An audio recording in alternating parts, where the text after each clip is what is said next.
Good morning students, सुप्रभात सभी को। आज फिर मार्जाग्रसेन ऑनलाइन क्लासेज में आपका स्वागत है। मैं सुशील स्वामी, ज्योग्राफी लेक्चरर, आपके लिए बीए बीएड सेकेंड ईयर जो है हम पढ़ रहे थे। बीए बीएड सेकेंड ईयर की जो जैव भूगोल है, उस जैव भूगोल में हम पढ़ रहे थे। तो जैव भूगोल में हमने जो है संसाधनों के बारे में अध्ययन किया था कि संसाधन किस प्रकार के होते हैं, कैसे होते हैं, या कौन से संसाधनों का उपयोग अपने करते हैं, या मनुष्य के लिए क्या चीजें संसाधन बनती हैं, वो सारी चीजें हम अध्ययन कर रहे थे। तो हमने पढ़ा था कि भी संसाधन जो होते नहीं वर्ण बनाए जाते हैं। कहने का मतलब कि संसाधनों अगर यानी कि मनुष्य की जो आवश्यकता की पूर्ति करता है उसे अपने संसाधन कहते हैं, या मनुष्य के लिए जो आवश्यक उपयोगी आता है या जिसका उपयोग मुख्य रूप से किया जाता है तो वो उसके लिए संसाधन होता है। और प्रकृति के अंदर जो है तब तक संसाधन, कोई भी वस्तु जो है तब तक उसके लिए संसाधन नहीं बनती है जब तक कि जो है उसे जो है अपने ये कह सकते हैं उपयोग में नहीं लिया जाता है।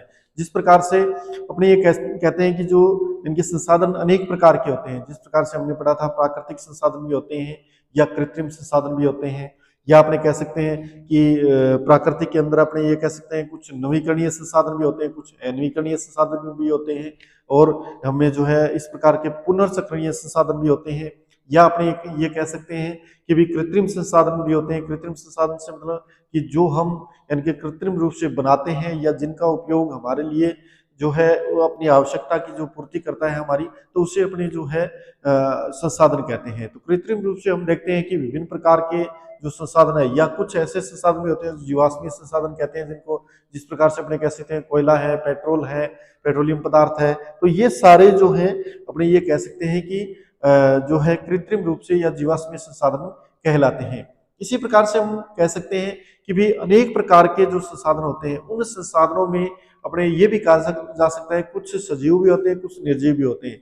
जिस प्रकार से विभिन्न प्रकार के जीव जंतुओं का हम उपयोग करते हैं, या विभिन्न प्रकार के जीव जंतु हमारे लिए लाभकारी भी होते हैं, और विभिन्न प्रकार के जीव जंतुओं का उपयोग विभिन्न कार्यों में हम करते हैं, तो वो हमारे लिए संसाधन है। इसी प्रकार से अनेक ऐसे इनके संसाधन होते हैं जो हमारे लिए अपने ये कह सकते हैं कि भी निर्जीव संसाधन होते हैं। निर्जीव संसाधन के रूप में विभिन्न प्रकार के जो पेड़ पौधे हैं, विभिन्न प्रकार की जो अपने कह सकते हैं पर्वत, पठार, मैदान, नदियां, झीलें, ये सारे जो हैं हमारे लिए निर्जीव रूप से या संसाधन है जो जिनका उपयोग हम करते हैं। तो ये सारे संसाधन जो होते हैं, इन संसाधनों का उपयोग जब तक उपयोग होता है तब तक वो हमारे लिए संसाधन है, और उपयोग हम उनको नहीं लेते हैं तो हमारे लिए वो संसाधन नहीं है। तो कहने का मतलब मनुष्य जो है संसाधनों का निर्माण करता है या संसाधनों की उत्पत्ति करता है, या अपने ये कह सकते हैं कि मनुष्य द्वारा संसाधनों का निर्माण किया जाता है, और निर्माण करने के बाद में उसको उपयोग में लिया जाता है। तो इस प्रकार से हम कह सकते हैं कि संसाधन जो होते नहीं है वर्ण बनाए जाते हैं। कहने का मतलब संसाधनों का निर्माण किया जाता है किसके द्वारा? मनुष्य के द्वारा। जब तक यानी कि कोई भी वस्तु हमारे सामने अगर हमारा जो है यानी कि कार्य की पूर्ति नहीं करती है, हमारी आवश्यकता की पूर्ति नहीं करती है, तब तक वो हमारे लिए संसाधन नहीं है।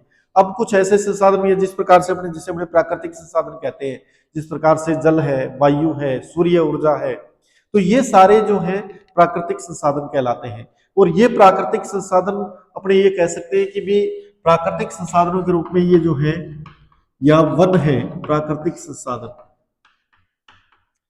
प्राकृतिक संसाधनों के रूप में हम कह सकते हैं जल है, असीम है, असीम संसाधन इसे कह सकते हैं, या असमाप्य संसाधन इसे कह सकते हैं। अपने असमाप्य यानी कि ये समाप्त होने वाला संसाधन नहीं है।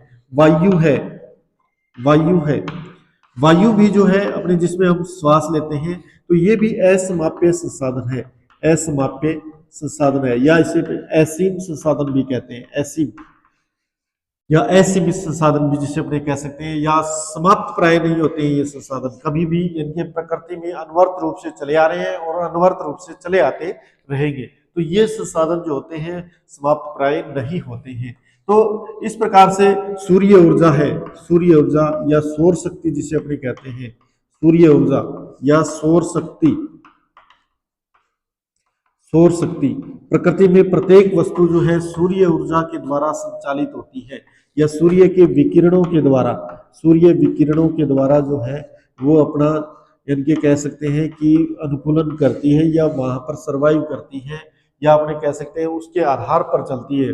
प्रत्येक वस्तु के लिए जो है सूर्य ऊर्जा आवश्यक होती है, प्रत्येक जीव के लिए, प्रत्येक वनस्पति के लिए जो है सूर्य ऊर्जा आवश्यक होती है। तो इसी प्रकार से हम कह सकते हैं कि संसाधन जो होते हैं वो प्राकृतिक रूप से, ये संसाधन हमें जो है अनवरत रूप से हमें ये प्राप्त होते हैं। ये जो है सनातन काल से चले आने वाले संसाधन है, सनातन काल से, या अपने कह सकते हैं कि भी विभिन्न प्रकार से अगर देखा जाए तो इन संसाधनों का उपयोग जो किया जाता है वो प्राचीन काल से, जब से ये बने तब से इनका उपयोग किया जा रहा है। तो ये संसाधन अपने ये कह सकते हैं कि असमाप्य संसाधन होते हैं।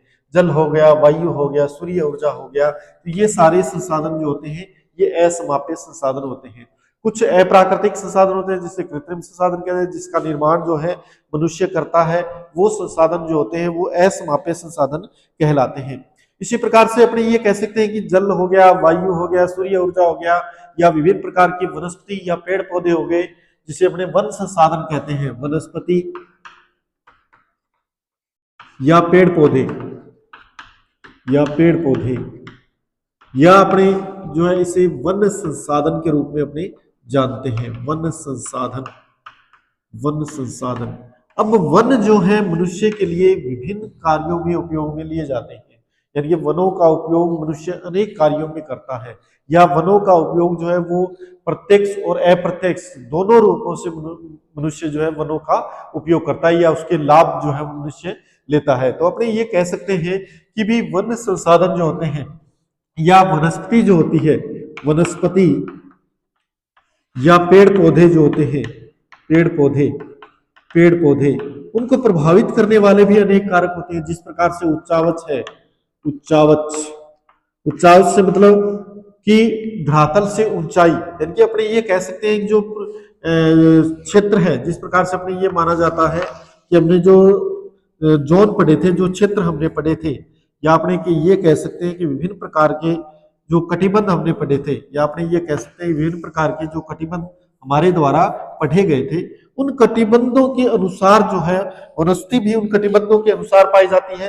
तो वनस्पति उन कटिबंधों के अनुसार अगर अपने देखें तो अनेक प्रकार की वनस्पति पाई जाती है, या अपने कह सकते हैं कि अनेक प्रकार की वनस्पति का उपयोग हम करते हैं। जिस प्रकार से कुछ भूमध्य रेखा के आसपास जो वनस्पति होती है उसे भूमध्य रेखीय वनस्पति कहते हैं। 0 डिग्री के आसपास कुछ वनस्पति जो है टैगा वनस्पति के रूप में जानी जाती है, या उच्च अक्षांशों पर पाई जाती है। कुछ वनस्पति जो है टुंड्रा वनस्पति के रूप में जानी जाती है।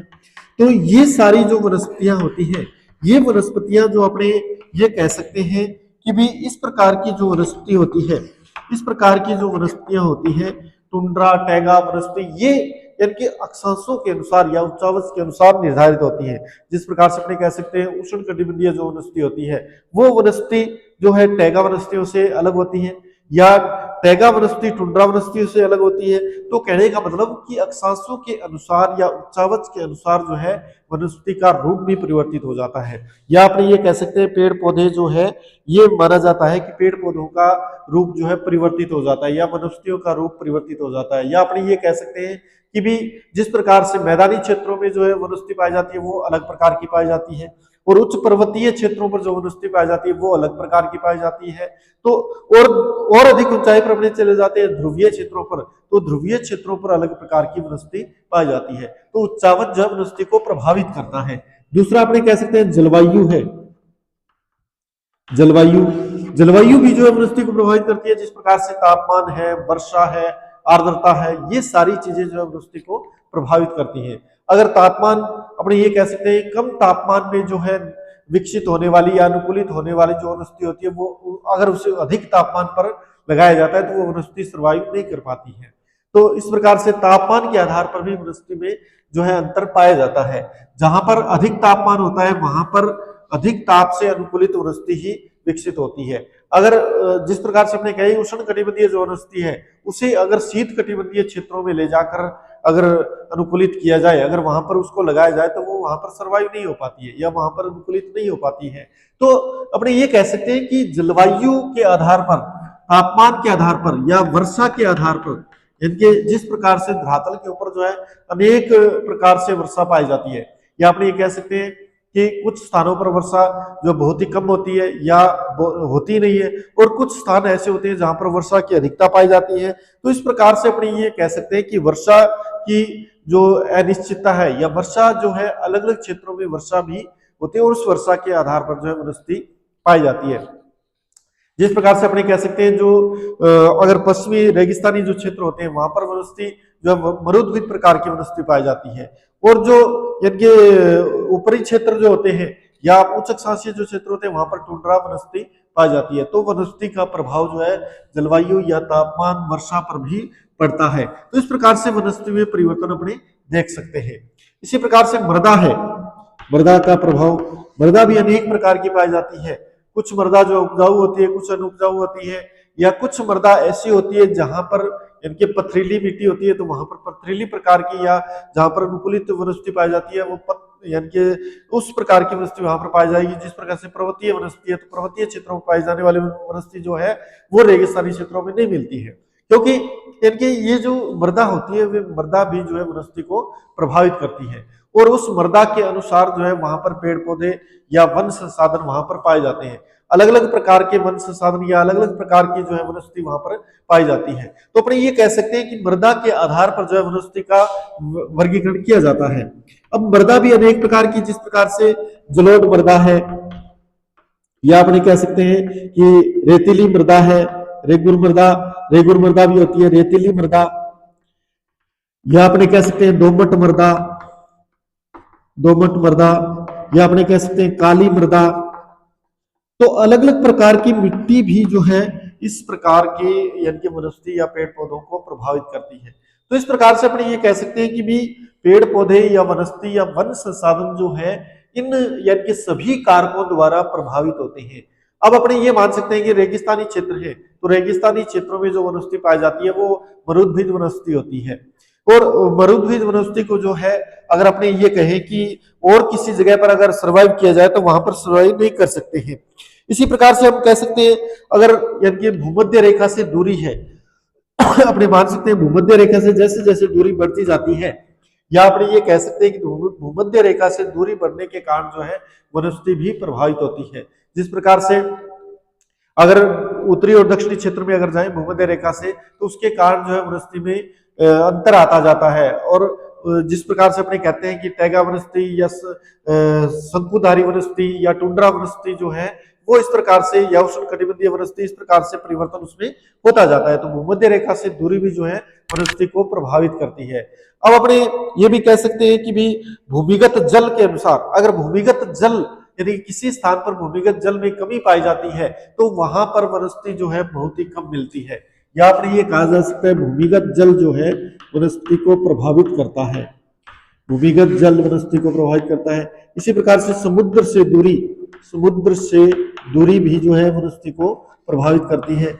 अब भूमिगत जल अगर देखा जाए जिन क्षेत्रों में या जो क्षेत्र या जो कटिबंध वहां पर अगर पृथ्वी का जो कटिबंध है वहां पर अगर भूमिगत जल की अधिकता पाई जाती है तो वहां पर वन संसाधन या वनस्पति भी अधिक पाई जाती है। इसी प्रकार से ऐसे क्षेत्र होते हैं कुछ पृथ्वी पर या धरातल पर जहां पर अपने ये देखते हैं कि भी भूमिगत जल कम पाया जाता है तो वहां पर वनस्पति भी कम पाई जाती है। जिस प्रकार से रेगिस्तानी क्षेत्र है तो वहां पर वनस्पति कम पाई जाती है। इसी प्रकार से समुद्र तल से दूरी या समुद्र तल से ऊंचाई जो है वो भी वनस्पति को प्रभावित करती है। अब जिस प्रकार से समुद्र के तटीय क्षेत्र के निकट जो वनस्पति है वो अलग प्रकार की वनस्पति पाई जाती है, या समुद्र तट से अगर समुद्र तल से ऊंचाई अधिक है तो वहां पर अलग प्रकार की वनस्पति पाई जाती है। तो इस प्रकार से समुद्र तल से ऊंचाई या समुद्र तट से दूरी भी जो है वनस्पति को प्रभावित करती है। इसी प्रकार से अगर देखा जाए तो मानवीय बनावट जो है यानी मनुष्य जहां पर निवास कर रहा है या मनुष्य की जो कार्य प्रणाली है उस कार्य प्रणाली के अनुसार भी वनस्पति प्रभावित होती है। जिस प्रकार से जो अगर यानी जनसंख्या आधारित जो क्षेत्र है या जहां पर जनसंख्या अधिक पाई जाती है वहां पर वनस्पति या पेड़ पौधे या वन संसाधन भी कम पाए जाते हैं। इसी प्रकार से अगर ये कहा जाए कि वनस्पति जो है यानी कि जिस प्रकार से अपने कहें कि वनस्पति का जो वर्गीकरण है वो वर्गीकरण अगर देखा जाए तो जनसंख्या जहां पर आबादी क्षेत्र होते हैं वहां पर जो है वनस्पति बहुत कम पाई जाती है, या अपने ये कह सकते हैं कि जनसंख्या के निवास के लिए उस वनस्पति को या वन संसाधनों को वहां से काट दिया जाता है, जिसके कारण आज वर्तमान समय में जो है वन संसाधन कम होते जा रहे हैं। वन संसाधन कम होते जा रहे हैं। अब वन संसाधन भी जो है मनुष्य के लिए महत्वपूर्ण संसाधन होते हैं। अगर वन संसाधन अगर देखा जाए तो वन संसाधन धरातल पर या पृथ्वी पर जो है वन संसाधन या वन वन जो है वो लगभग अगर देखा जाए तो 33% वन जो है प्रत्येक क्षेत्र में होने चाहिए, यानी कि उस स्थल के हिसाब से। लेकिन वर्तमान समय में वन संसाधन बहुत ही कम पाए जाते हैं। जिस प्रकार से अपने ये कह सकते हैं कि भी कुछ ऐसे स्थान है जहां पर सिर्फ यानी कि अगर ऑल ओवर वर्ल्ड की बात करें तो लगभग 19% जो है यानी कि वन जो है पूरे पृथ्वी पर पाए जाते हैं, जबकि होने चाहिए 33%, लेकिन इतने वन जो है नहीं है। कुछ ऐसे क्षेत्र है जहां पर सिर्फ 9% वन पाए जाते हैं, कुछ ऐसे क्षेत्र है जहां पर यानी कि 15% वन पाए जाते हैं, कुछ ऐसे क्षेत्र है जहां पर देखा जाए तो कुल 5% वन पाए जाते हैं। तो धीरे धीरे जो है वन संसाधन भी कम होते जा रहे हैं। अब वन संसाधनों के अंतर्गत मनुष्य को अनेक लाभ प्राप्त होते हैं। अपने ये कह सकते हैं मनुष्य जो है इन वन संसाधनों से अनेक चीजों को प्राप्त कर सकता है। जिस प्रकार से अपने ये कहें कि भी वन संसाधन जो होते हैं वो जिस प्रकार से अमेजन बेसिन जो वन है, अमेजन के जो वन है वो यानी कि पृथ्वी के फेफड़े कहे जाते हैं। क्यों कहे जाते हैं? क्योंकि यानी कि वन संसाधन जो होते हैं, वन जो होते हैं वो ऑक्सीजन की प्राप्ति करते हैं या ऑक्सीजन को जो है प्रदान करते हैं मनुष्य के लिए या जीव जंतुओं के लिए, क्योंकि ऑक्सीजन मनुष्य और जीव जंतुओं के लिए आवश्यक होती है। इसलिए वो जो है यानी कि वन संसाधन जिस प्रकार से अमेजन के जो वन है वो अमेजन के वन जो पृथ्वी के फेफड़े कहे जाते हैं, क्योंकि वहां पर घने वन पाए जाते हैं। इसी प्रकार से कांगो क्षेत्र के वन है वो भी बहुत ज्यादा सघन वन है और वहां पर भी वन जो है अधिकतर ज्यादा मात्रा में पाए जाते हैं। इसी प्रकार से कुछ यानी कि मैदानी क्षेत्र हैं, जिस प्रकार से स्टेपीज है या अपने कह सकते हैं पंपाज है या अपने कह सकते हैं डाउन्स हैं ऑस्ट्रेलिया के। तो ये जो यानी कि क्षेत्र हैं जो एशिया के स्टेपीज हैं, तो ये सारे जो मैदानी क्षेत्र हैं ये भी जो है वनस्पति आधारित होते हैं या घास क्षेत्र होते हैं, जहां पर अपने ये कह सकते हैं कि भी वो मनुष्य की आवश्यकता की जो है पूर्ति करते हैं। तो इस प्रकार से वन संसाधन जो होते हैं वो अलग अलग, अगर वनों का वर्गीकरण अगर अपने देखें तो वनों का वर्गीकरण भी अलग अलग रूप से पाया जाता है। इस प्रकार से अगर देखा जाए तो वन अनेक प्रकार के होते हैं। अगर अपने कह सकते हैं विषुवत रेखीय वन भी पाए जाते हैं या अपने ये कह सकते हैं कि भी उपोष्ण कटिबंधीय हल्के वन भी पाए जाते हैं या अपने कह सकते हैं भूमध्य सागरीय वन भी पाए जाते हैं या अपने कह सकते हैं कि भी विभिन्न प्रकार के जो समशीतोष्ण जो पर्णपाती वन भी पाए जाते हैं या अपने कह सकते हैं कि विभिन्न प्रकार से समशीतोष्ण मिश्रित वन भी पाए जाते हैं और कुछ जो है शंकुधारी वन भी पाए जाते हैं। तो वनों का वर्गीकरण भी अलग अलग रूप से जो है अलग अलग अक्षांशों के आधार पर जो है वन पाए जाते हैं। अपने ये कह सकते हैं कि जैसे जैसे उच्चावच के अनुसार जैसे जैसे ऊंचाई जो है बढ़ती जाती है वैसे वैसे जो है वन संसाधन भी परिवर्तित होते जाते हैं या वनों का जो यानी कि पैटर्न है वो भी परिवर्तित होता जाता है। अब वन भी जो है यानी कि उस वातावरण के अनुसार जो है अनुकूलित रहते हैं। जिस प्रकार से अपने ये कह सकते हैं टैगा वनस्पति है या टुंड्रा वनस्पति है, ये वनस्पतियां जो है यानी कि उसके अनुसार अनुकूलित होती हैं। जैसा वातावरण वहां पर मिलता है उसको उसी वातावरण के अनुसार वो है अनुकूलित होती है, उसी वातावरण के अनुसार वो जो है पाई जाती है। तो इस प्रकार से वनस्पतियां भी जो है परिवर्तित होती हैं। जैसे जैसे ऊंचाई बढ़ती जाती है वैसे वैसे वनस्पति में भी परिवर्तन आता जाता है और वैसे वैसे जो है वन संसाधन भी परिवर्तित होते जाते हैं। अपने ये कह सकते हैं वन संसाधनों का जो पैटर्न है वो पैटर्न जो है अगर देखा जाए तो उच्चावच के अनुसार या जलवायु के अनुसार जो है वो परिवर्तित होते जाते हैं। अलग अलग जलवायु के अनुसार या अलग अलग जो है अपने ये कह सकते हैं कि उच्चावच के अनुसार जो है वनों में परिवर्तन पाया जाता है। अब जो विषुवत रेखीय क्षेत्र है उस विषुवत रेखीय के क्षेत्र के पास जो वन पाए जाते हैं वो विषुवत रेखा के अनुकूल होते हैं या वहां के वातावरण के अनुकूल वहां पर जो है वन पाए जाते हैं। वहां पर जिस प्रकार का वातावरण होता है उस वातावरण के अनुसार जो है वन वहां पर पाए जाते हैं। तो स्टूडेंट्स हमने वन संसाधन के बारे में अध्ययन किया। धन्यवाद।